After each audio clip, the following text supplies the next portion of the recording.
Não sei como é ter 95 anos, mas toda vez que ouço esse número, penso, quem? Quem? Quem tem 95 anos aqui? Não sei o que é isso. Levo uma vida saudável. Não bebo e quase não fumo. 95 anos de idade. A maioria das pessoas dessa idade passa os dias em um lugar tranquilo. Talvez no jardim, talvez na varanda, contando suas bênçãos e evitando dramas. Os grandes artistas do teatro e do cinema são simplesmente pessoas extraordinárias. Não sei como são suas vidas pessoais ou seus modos de pensar, mas sei o que eles criaram. Mas William Shatner nunca dormiu um dia sequer em sua vida. O homem que tornou o Capitão Kirk famoso ainda está falando, ainda está trabalhando e finalmente está contando a verdade sobre o que realmente aconteceu no set de ficção científica mais lendário da história da televisão. A indiferença, as cenas sabotadas, a rivalidade tão acirrada que a série durou 5 décadas, a amizade que se desfez em um silêncio doloroso, a esposa que ele não conseguiu salvar. Esta noite, nos teletransportamos direto para o caos. Bem-vindos a bordo. Essa atração não tem limite de velocidade. Um ícone, uma lenda, um homem que nunca assistiu ao próprio programa. Comecemos pelo óbvio. William Shatner é um dos nomes mais reconhecidos no mundo do entretenimento. Literalmente. Esse homem, Mito, Captain James Tiberius Kirk, o homem que transformou uma série de ficção científica de baixo orçamento dos anos 1960 sobre viagens espaciais em uma religião seguida por bilhões de pessoas até hoje. Star Trek, a série original, foi ao ar de 1966 a 1969 e Shatner apareceu em todos os episódios. Não a maioria, todos eles. Primeiro, ele deu voz a Kirk na série animada, estrelou os 7 primeiros filmes de Star Trek e se assimilou tão completamente ao uniforme que, em certo momento, era realmente difícil distinguir onde William Shatner terminava e James T. Kirk começava. Mas é aí que as coisas ficam interessantes. O homem que construiu uma dinastia interpretando o Capitão Kirk nunca se sentou para assistir à série original. Pelo menos não a maior parte dela. O que, de certa forma, torna toda a lenda ainda mais estranha. Em uma entrevista de 2021 para a revista People, Shatner admitiu que, durante a maior parte de sua carreira, evitou-se assistir na tela porque, nas palavras dele, não gostava da sua aparência ou do que fazia. O desconforto de se ver em ação é tão real, tão doloroso, que mesmo depois de 60 anos, ele não consegue se obrigar a fazê-lo. O único filme de Star Trek que ele já viu? Star Trek V, A Última Fronteira. E sabe por quê? Porque ele dirigiu o filme. Ele não tinha escolha. Mas antes de presumir que isso significa que Shatner foi um artista de um sucesso só, que atingiu o auge nos anos 60 e surfou nessa onda pelo resto da vida, espere.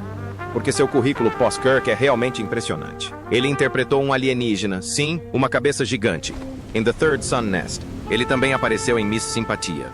Ele escreveu uma série inteira de ficção científica chamada Tech War, que também se tornou uma série de televisão. Mas a verdadeira joia da coroa? Seu papel como o completamente maluco e hilário Danny Crane em The Practice e, posteriormente, em seu spin-off, Boston Legal. Esse papel não só lhe rendeu respeito, como também uma legião de fãs. Isso lhe rendeu 2 prêmios Emmy. 2, não indicações. Vitórias. Numa época em que a maioria dos veteranos de Hollywood recebe com gratidão troféus por suas trajetórias e se aposenta, Shatner conquistou o verdadeiro prêmio.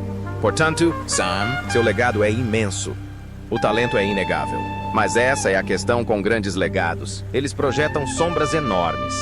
E nem todos que viviam à sombra dele estavam felizes com isso. O que nos leva à seguinte pergunta. Se William Shatner era tão amado pelo público, por que alguns dos mais próximos a ele, os próprios atores com quem trabalhou diariamente por décadas, afirmavam que ele era um verdadeiro pesadelo? Os segredos de Seth, o elenco de Star Trek. Nada disso era uma grande e feliz família. Sejamos claros, o universo de Star Trek é construído sobre a ideia de união, diversidade. Uma tripulação de origens e espécies diversas, trabalhando em conjunto para o bem da humanidade. É inegavelmente o conceito televisivo mais inspirador já produzido. No entanto, por trás dessa mensagem de união, a realidade nos bastidores era, segundo relatos, bem diferente. Muitos dos atores da série original revelaram, em memórias, entrevistas e documentários, um ambiente de trabalho moldado em grande parte pelo ego inflado de um homem. E esse homem era William Shatner. Nichelle Nichols, que interpretou a icônica Tenente Uhura, falou abertamente em entrevistas sobre suas frustrações no set de filmagem. Ela disse que Shatner tinha o hábito de dar ordens aos diretores e até mesmo aos atores convidados, e que ele tratava a série menos como um trabalho em equipe e mais como sua máquina do tempo pessoal. E isso ficou evidente no trabalho, já que Shatner tinha o hábito peculiar de pedir reescritas que transferiam diálogos importantes de outros personagens para si mesmo. Ele não queria apenas as melhores falas, ele queria todas elas. Walter Koenig, que interpretou Chekhov, admitiu anos depois em um podcast que houve uma época em que realmente odiava Shatner por seu comportamento no set. James Doohan, ou Adorado Scotty, também teve seus problemas com Shatner ao longo dos anos, embora eventualmente tenha se acalmado e eles tenham se reconciliado antes da morte de Doohan em 2005. E então, confirmando o que todos sussurravam há anos, o próprio Gene Roddenberry apareceu. O criador de Star Trek, o homem que construiu todo o universo, teria escrito uma carta para Shatner e Leonard Nimoy, dizendo que, como ele mesmo afirmou, eles compartilhavam do mesmo egoísmo e egocentrismo. Pense nisso. O pai da série teve que escrever uma carta para seus dois atores principais, dizendo-lhes para pararem de agir como divas em uma série que trata literalmente de cooperação e paz.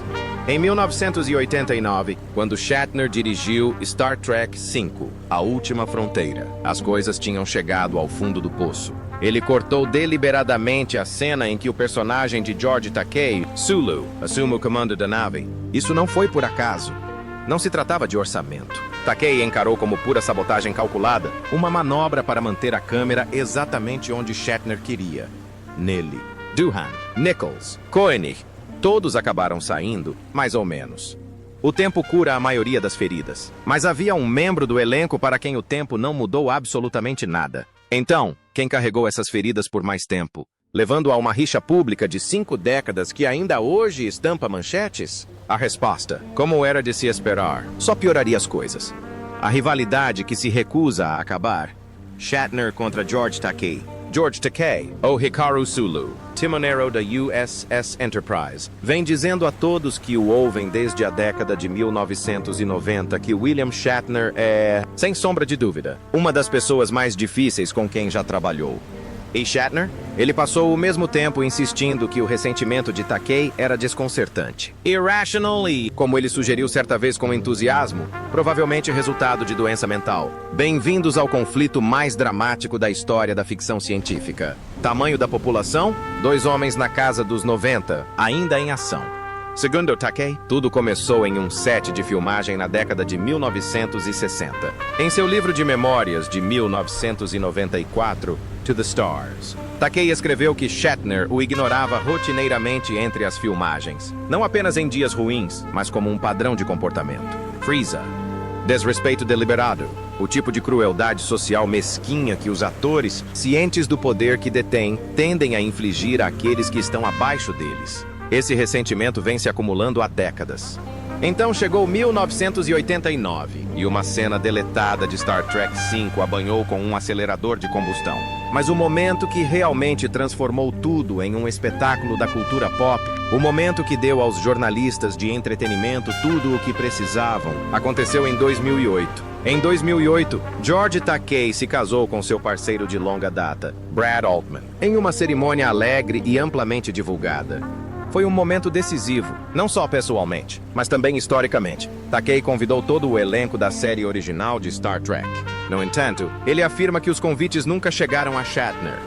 Ou melhor, e é aqui que as histórias divergem espetacularmente. Shatner afirma que foi o único membro do elenco deliberadamente não convidado. Shatner, nunca de esconder nada, postou um vídeo no YouTube sobre o incidente, chamando a suposta omissão de psicótica e sugerindo, com a malícia mal disfarçada que só os verdadeiramente feridos conseguem demonstrar, que Takei tinha sérios problemas psicológicos que precisava tratar. Takei respondeu que o convite havia sido feito e Shatner simplesmente não respondeu. 2 histórias. Uma rixa, sem resolução. Os fãs, naturalmente, debateram interminavelmente sobre quem estava dizendo a verdade. Em 2015, Takei finalmente parou de esconder. Em uma entrevista ao The New York Times, ele chamou Shatner de uma prima-dona egocêntrica e narcisista. Nem um pingo de deboche, nem uma sombra. Uma acusação direta e contundente em um dos jornais mais populares do mundo. Shatner, como sempre, retrucou que Takei só ganhou notoriedade por criticá-lo. Ele também observou, com leve irritação, que tudo aparentemente teve origem em uma disputa sobre ângulos de câmera ocorrida há mais de 50 anos. Uma cena de 30 segundos.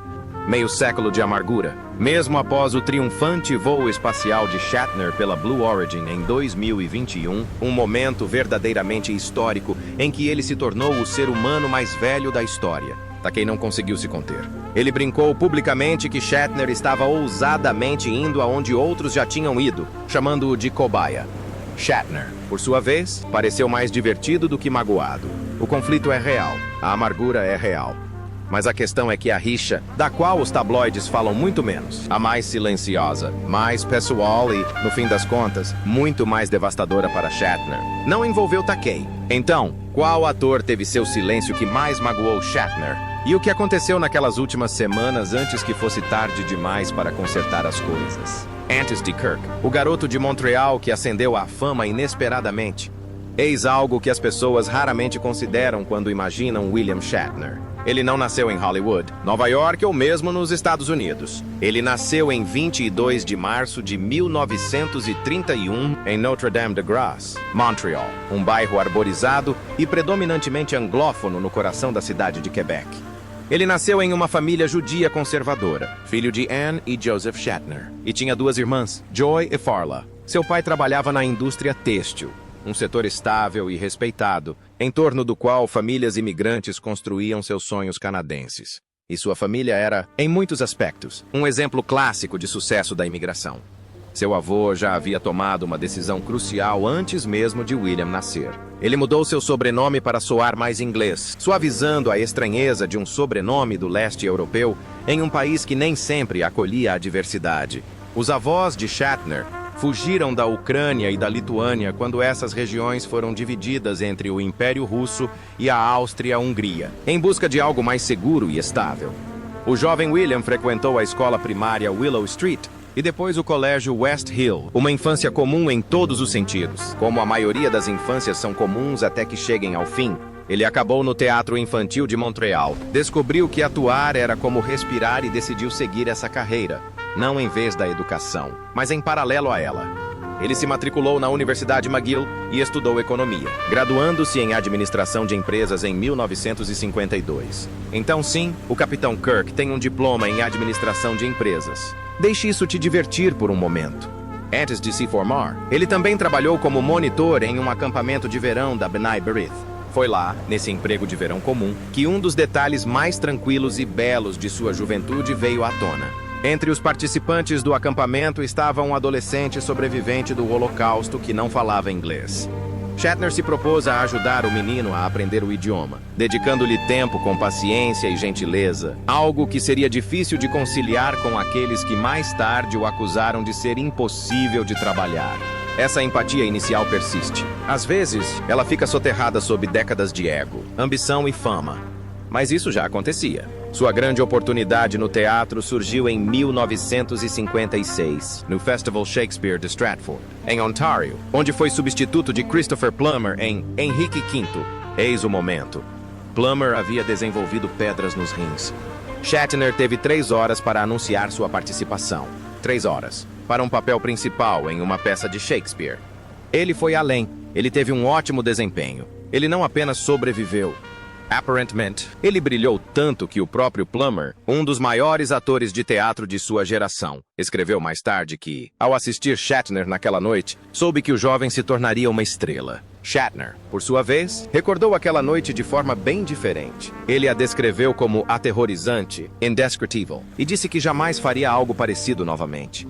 Esse contraste, a estrela nata que tinha pavor do palco, revela algo verdadeiro sobre William Shatner. Sempre houve uma lacuna entre sua imagem e a vulnerabilidade que se escondia por trás dela. Depois de Stratford, ele se mudou para Nova York e o início de sua carreira americana foi maravilhosamente peculiar.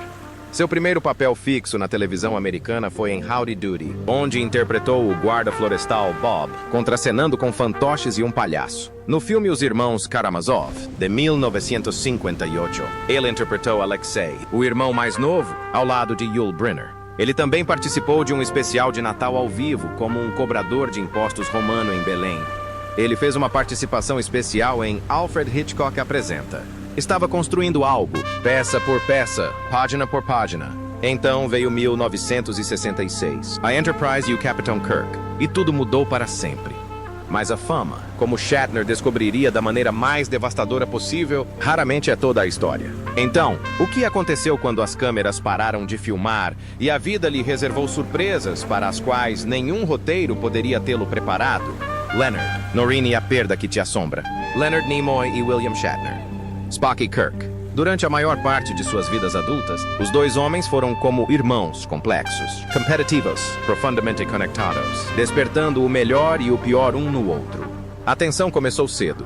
Na série original, Shatner estava no topo das paradas, o líder indiscutível, e defendia essa posição agressivamente, às vezes de forma excessiva. Uma sessão de fotos para um programa de televisão com Nimoy se transformou em um incidente, e Shatner teria se aproveitado de seu contrato para bloquear ou atrasar as filmagens, desperdiçando meio-dia de gravações no processo. A carta de Gene Roddenberry, que falava sobre a divisão do mercado baseada no egoísmo e no egocentrismo, foi endereçada a ambos.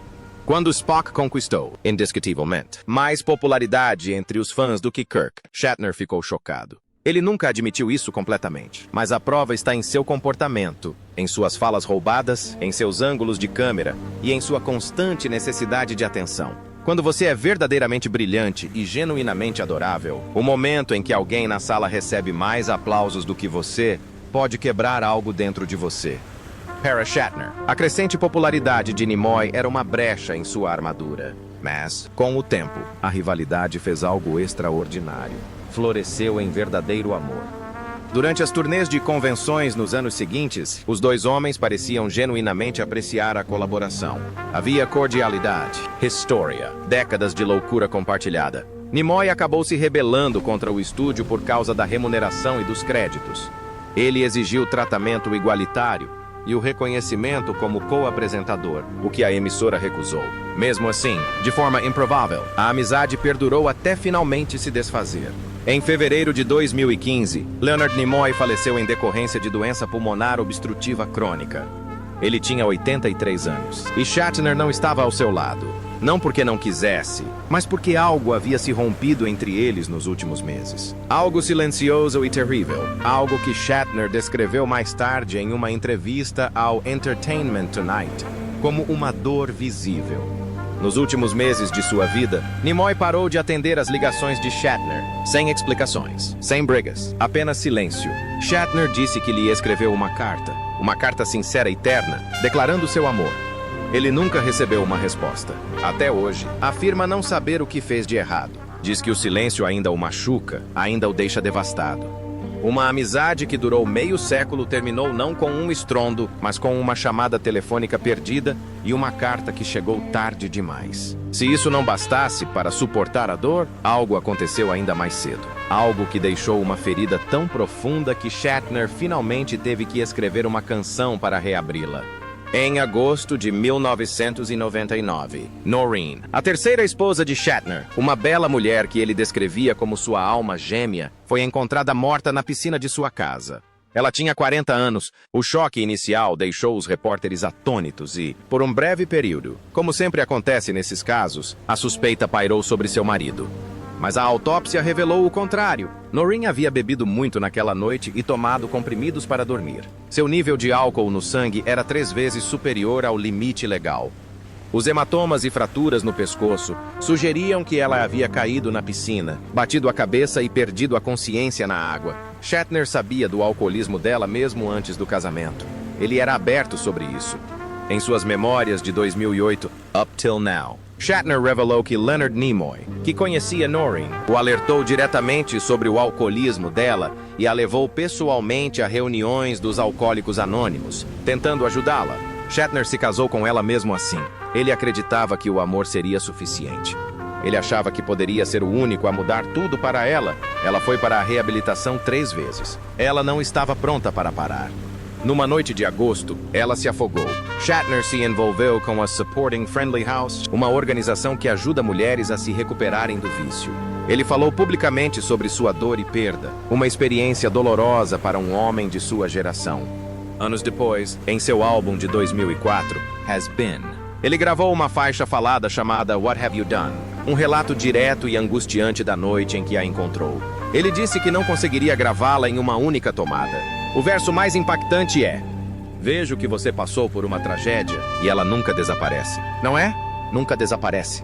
Ele sabia exatamente sobre o que estava cantando. Mas, e isso é o mais notável em William Shatner, ele não desapareceu. Ele não entrou em colapso. Em vez disso, ele fez algo que poucas pessoas teriam coragem de fazer em meio à dor. O que ele fez em seguida? Passou de motivo de chacota a astronauta. Uma conquista que ninguém esperava. O ano é 1968. Star Trek está no ar. William Shatner é, objetivamente falando, uma das pessoas mais famosas da América. E ele decide, por razões que permanecem em parte um mistério até para ele mesmo, gravar um álbum. Não um álbum propriamente dito, um álbum comercial incompleto, feito para capitalizar em cima de sua fama.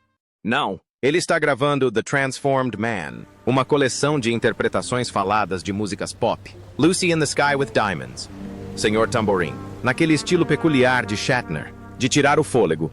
Dramatico, parando em momentos completamente inesperados, tratando as letras de Bob Dylan como Shakespeare, e Shakespeare como uma negociação com reféns. A reação não foi agradável. As pessoas riram. Os críticos musicais ficaram perplexos. O público o encarou como um álbum de comédia qualquer. Durante anos, The Transformed Man ocupou um lugar no imaginário cultural entre o constrangimento e a piada pronta. Um tema recorrente em festas para demonstrar o quão distante da realidade uma celebridade pode estar. E aqui está o interessante. Shatner não desmoronou. Ele não passou anos evitando perguntas sobre isso. Ele concordou, percebeu o absurdo. Finalmente percebeu que seus instintos musicais não combinavam muito bem com o gosto da maioria. E ele lidou com isso da maneira mais shatneriana possível. Encontrou melhores colaboradores e redobrou seus esforços. Em 2004, lançou o álbum Has Been, produzido por Ben Folds.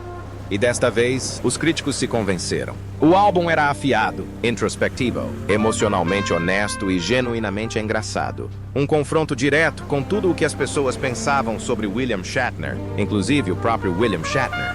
O álbum incluía What Have You Done?, uma homenagem devastadora a Noreen. Também apresentava I Can't Get Behind That, na qual Shatner lista tudo o que o irrita na vida moderna com a energia de um homem que não tem absolutamente nada a perder. O álbum se tornou um dos maiores sucessos de crítica de sua carreira tardia. Em 2011, foi lançado Seeking Major Tom, outro álbum, desta vez com um conceito mais livre sobre viagens espaciais, com covers e material original. Afinal, o homem que interpretou o capitão da nave espacial deveria gravar um álbum sobre o espaço.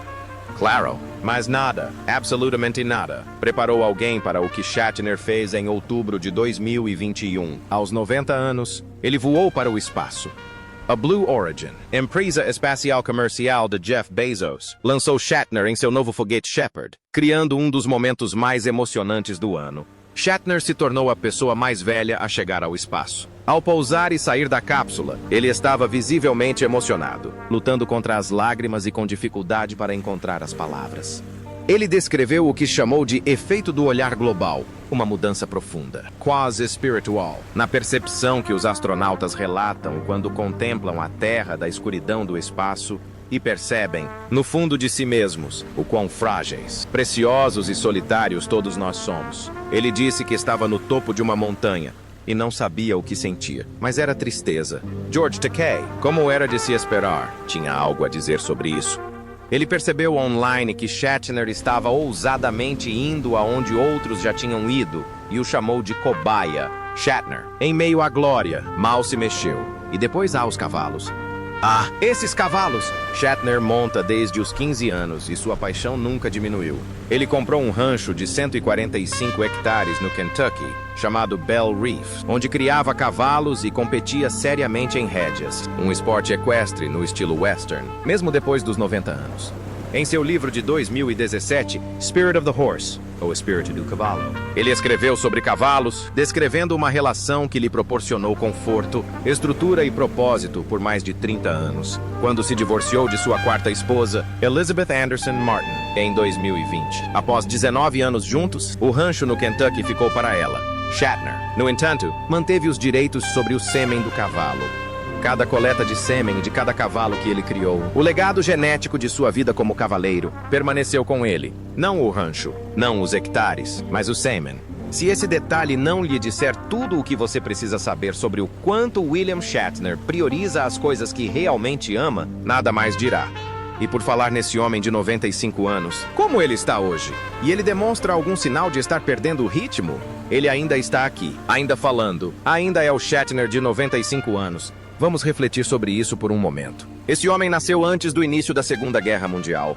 Ele sobreviveu à maioria de seus colegas de elenco. Sobreviveu ao luto, ao ridículo público, à rivalidade profissional, a 4 casamentos e a uma jornada que o levou à beira da extinção. No entanto, ele continua voltando. Nos últimos 35 anos, sem perder o ritmo, Shatner passou seus aniversários fazendo algo que discretamente desestabiliza a imagem da estrela difícil e egocêntrica. Ele trabalha. Ele comparece ao Hollywood Charity Horse Show, um evento anual que ele apoiou e ajudou a transformar em uma instituição de arrecadação de fundos, angariando milhões de dólares para instituições de caridade voltadas para crianças e veteranos. Não uma vez, nem várias vezes, mas sim durante 35 anos consecutivos. Em 2025, para o seu 95º aniversário, a família organizou uma viagem a Las Vegas. Janter, um espetáculo, uma noite juntos e depois de volta a Los Angeles. Em uma entrevista, ele descreveu a experiência como familiar, sem pompa, sem tapete vermelho, apenas as pessoas ao seu redor reunidas, celebrando o incrível fato de ele ainda estar ali. Um ano antes, em seu aniversário de 94 anos, ele compareceu à estreia do documentário sobre sua vida, You Can Call Me Bill. Ele admitiu, fiel ao seu estilo Shatner, que se sentiu muito desconfortável assistindo a um filme sobre si mesmo. Ele não gosta de falar sobre si mesmo. Ele não gosta de se ver. Ele passou 95 anos construindo uma das personas mais reconhecidas do mundo e o homem real por trás dela ainda se encolhe ao ter que olhar para ela. Há algo que vale a pena contemplar nessa imagem. O capitão mais famoso do universo, desconfortável com a própria biografia. Porque é exatamente isso que William Shatner é. Todo o drama dos tabloides, todas as brigas, discussões, vus, cavalos e álbuns. Tudo isso pode ofuscar a sua própria imagem. Ele não é simplesmente o vilão de quadrinhos que George Takei descreve, nem o herói impecável que o Capitão Kirk foi criado para ser. Ele é alguém muito mais humano e muito mais interessante. É um homem brilhante, complexo, engraçado, profundamente ferido, profundamente generoso e, às vezes, insuportável, que teve a experiência singular de se tornar um símbolo e passar o resto da vida tentando entender quem ele realmente é.